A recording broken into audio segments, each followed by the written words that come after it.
नमस्कार, मी Vilas Mahale. GTV news मराठीच्या या बातमीपत्रात आपलं स्वागत. जिल्हास्तरीय महाद्वीप स्पर्धेत घाटंजी तालुक्यातील देवधरी येथील जिल्हा परिषद शाळेची विद्यार्थिनी कुमारी मानसी सुषमा सचिन निकम ही यवतमाळ जिल्ह्यातून दुसऱ्या क्रमांकाची मानकरी ठरली. त्यामुळे मानसी ही विमानवारीसाठी पात्र ठरली आहे. मानसीने मिळवलेल्या दैदिप्यमान यशाचं देवधरी गावकऱ्यांकडून भव्य असं स्वागत करण्यात आलं. जिल्हा परिषद शाळेमध्ये मानसीचा कौतुक सोहळा घेण्यात आला. यावेळी मानसीच्या कुटुंबियांचा यथोचित सन्मान हा मान्यवरांच्या हस्ते करण्यात आला. यवतमाळातील जगदंबा अभियांत्रिकी महाविद्यालयामध्ये जिल्हास्तरीय महाद्वीप या सामान्य ज्ञान परीक्षेचे आयोजन करण्यात आले होते. या स्पर्धेत घाटंजी तालुक्यातील देवधरी येथील जिल्हा परिषद शाळेची इयत्ता 6वी मध्ये शिकणारी कुमारी मानसी सुषमा सचिन निकम या विद्यार्थिनीने जिल्ह्यातून दुसरा क्रमांक पटकावला. यवतमाळ जिल्ह्यातून दुसरा क्रमांक प्राप्त केल्यामुळे मानसी ही विमानवारीसाठी पात्र ठरली.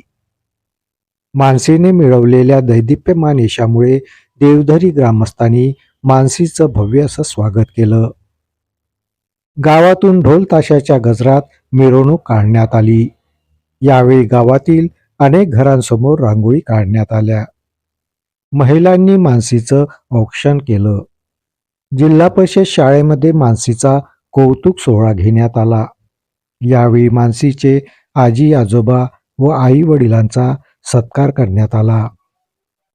देवधरी गावच्या सरपंचा सौ संगीताताई राऊत, शाळा व्यवस्थापन समितीचे अध्यक्ष विजय कडू, पोलीस पाटील राजेंद्र ठाकरे, तंटामुक्ती अध्यक्ष दादराव वानखडे, ग्रामपंचायत सदस्य संदीप राऊत, शाळा व्यवस्थापन समिती उपाध्यक्षा दीपाली मोहिजे, विश्वास निकम, अमोल साबापुरे, सुनील ढाले, प्रफुल्ल राऊत, विशाल कडू, सुनील राऊत, पियुष भोयर आणि सुभाष निकम यांच्या पुढाकारातून हा गुणगौरव सोहळा आयोजित करण्यात आला होता.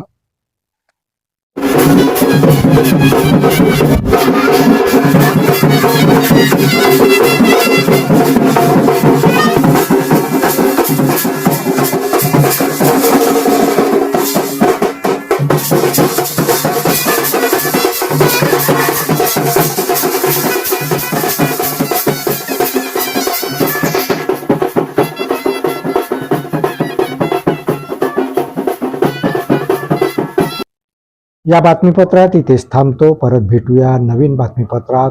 तोपर्यंत पाहत राहा GTV न्यूज मराठी. नमस्कार.